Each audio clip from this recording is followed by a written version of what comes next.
All right, so a few people asked to update.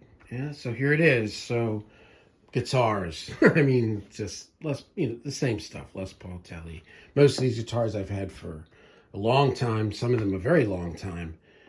Um, Strat, a couple of Les Pauls, standard tuning, E flat, another one in E flat, 12-string Dano, P bass with quarter pounders. That's the new Ibanez 5-string.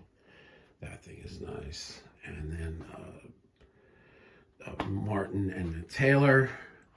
And I'm only using 2 cabs. I've got the Mesa with Vintage 30 greenbacks. So Vintage 30 has 57 and a 160, and the greenback has a 160 or 57, and I just blend them. Matchless, I got a 57 and a TLM 102 on the H30, and yeah, that's this room and my beautiful new cabinet, which is totally awesome. And then we've got, this is it, 4 amps, right? Modded Marshall. This is a Cameron Ocean, which I've been using in 70s mode the last maybe 4 or 5 months. And I'm actually working on this new track, and I've been backing the gain off, and it sounds cool, man. It's like I just thought of this initially as like more like, Jose thing, but it's cool. And that's modded by Mark Cameron, 2002 100-watt 800. This is a 77 JMP 50 stock master volume. The only thing it's added is the little purple tape so I can see. Beautiful amp. Wow, let me look at that thing.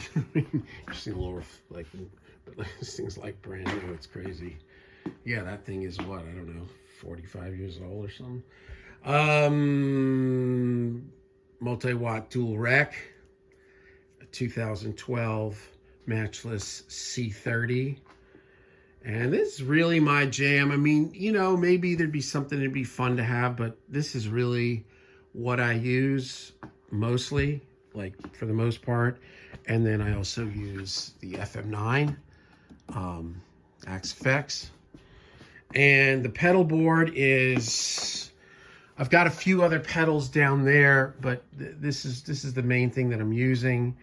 And this is all in line, EQ, SD1, Maxon 808, the Hoof Reaper, Meunier. This is, I stopped using it, and now we fired it up for the new song, and I just love this thing. Gains are down, you'll see. This thing is hot, it's loud.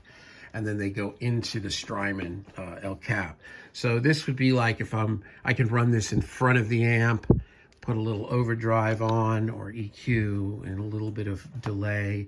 I don't really like the El Cap in the loop. I don't know, it's like doesn't have enough power or volume. The mix, it's just not right. I like it like in line. And then these 3 are connected. Right now I have them connected in stereo. So I've got, a Mobius and 2 H9s, and this one's max, which makes this one max. And then right now these guys are going in the loop of the Matchless and the 800 for the new song. And yeah, it's kind of a cool, I've really figured out how to do all this and keep it sounding awesome, in phase, no ground noises. Yeah, so there you go. The Fractal expression pedal for the FM9. And then this is what I've split it with. So like the guitar goes into here, and then this can go out to an amp. It can go out to 2 amps. It can go out. This is like the Axe-Fx line. And what I do is when I'm not using things on a certain setup, I try to just unplug everything out of this. Just keep it as simple. It honestly doesn't make a difference, but it's more like, I don't know, psychological or something. And then you've got, ground loops and polarity. And then so coming out of the tuner goes to the tuner. Boom, tuner. And then also one of the outs I send out to the DI, which then also through the DI goes to the RBI, the Sans amp for the bass. And yeah, there you go. And then I reamp with the Little Labs ready. And I've been using the Sur reactive load. Though I will tell you, you know, I think that I've been back a little bit on cabinets. I love the sound of cabinets. I love the sound of this with the IRs too, but you know, the drag with the cabs is that you can hear them in here a little bit because the cabs are right there. So you have to get a good sound, record 10 seconds of it, listen to it, make adjustments, record 10 seconds, listen to it. You can't really make definitive decisions while you're playing because you're getting all this extra low end here. So. And then I've got an iPad for the H9s, and I'm running the cabs through a pair of Brent Averill 1073, a pair of API 512s, and a pair of Ericsson Montesi Reds.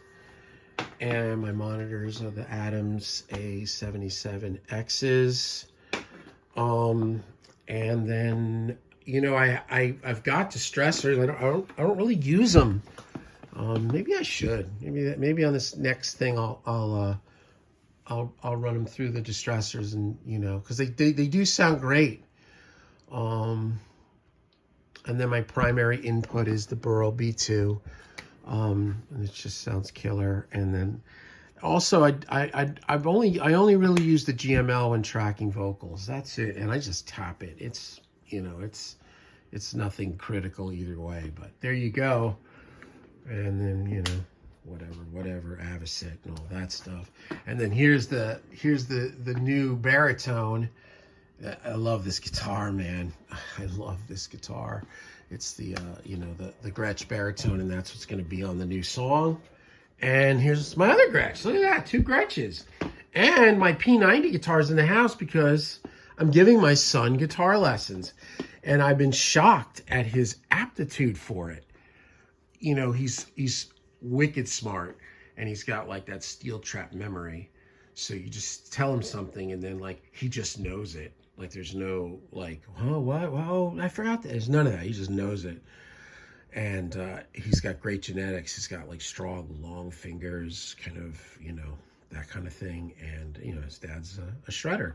And you know, it's like he's like, I want to play guitar. I'm like, okay. Like 10 seconds later, I'm like, here's a great guitar. So. Yeah, and we just started with him, you know, I just taught him all the notes on the neck and, you know, the numbers of the fingers for the chords, like 1, 2, 3, 4. And, yeah, I mean, that was like basically it. I showed him how to hold a pick, and then I showed him a C chord, a G chord, and D chord. And he can do it. It's just absolutely unbelievable how good he is so fast. So, yeah, there you go. One of them is a baseball star. The other one's going to be a guitar dude.